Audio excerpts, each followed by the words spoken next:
ushlab tursam o'zi fon qatib qoladi. Bo'ldi, ekaver. Sizlarga bugun antirum gulini, ya'ni murskoy shasti, hamma bilgan, o'sha tanigan bilgan murskoy shasti gulini ekishni o'rgatamiz. Birinchi asosan tuveni tegini shunaqa ko'rinishda teshib olamiz.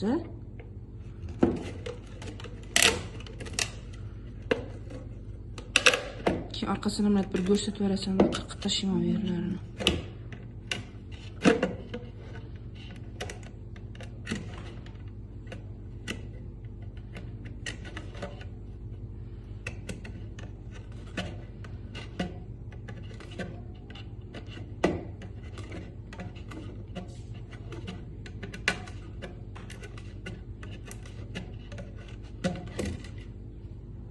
Mana tuvagimizdan tegini teshib oldik. Endi bunga drenaj solamiz, ya'ni poket yoki keramzitdan foydalanamiz.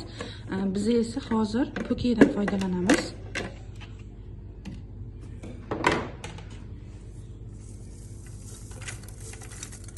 Mana poket solib oldik. Endi tuprog'imizni solamiz. Bunga tuprog'imizni tarkibi oddiy rossiyskiy torf, agrobal torf va perlit hisoblanadi. Bu torfda gullarimiz juda ham zo'r o'sadi. Shuna qilib tuprog'ini solib olib, endi antirum gulimizni qo'yamiz.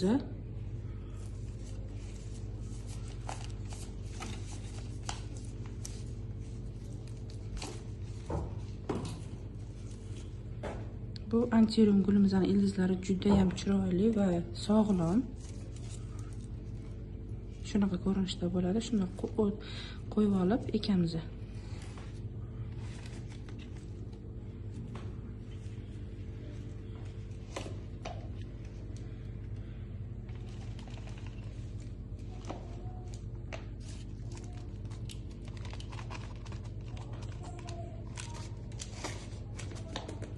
Antirum gulini parvarishi juda ham oson. Bunga unaqa juda ko'p suv bermaysizlar. O'rtacha me'yorda suv beriladi. Ekib olgandan keyin bir marta suv beramiz, yaxshilab, keyin gruntini qurishiga qarab suv beriladi. Juda ham ko'p suv berib yuborsanglar, ildizlari chirib qolishi mumkin. O'shaning uchun me'yorida suv berganimiz ma'qul. Guli yo'q paytda bemalol sprey qilsanglar bo'ladi. Gullab turgan paytda sprey qilishni tavsiya qilmaymiz.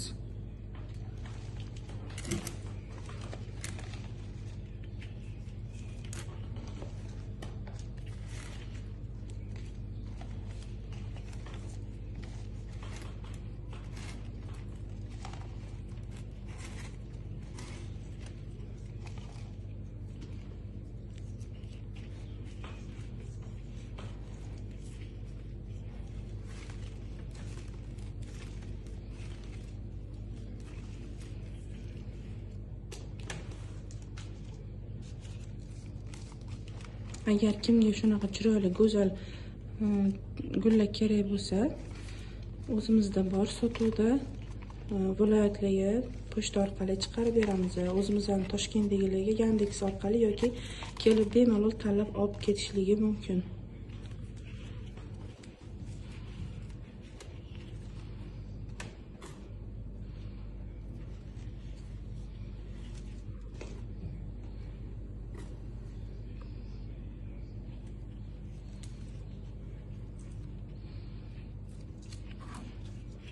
Shunaqa qilib yaxshilab ekib olamiz, chiroyli qilib. Va shu bilan antirum gulimiz tayyor. Xuddi shunaqa ko'rinishda bo'ladi. Buni hozir guli yo'q. Xudo xolasa bahor oylarida gullashni boshlaydi.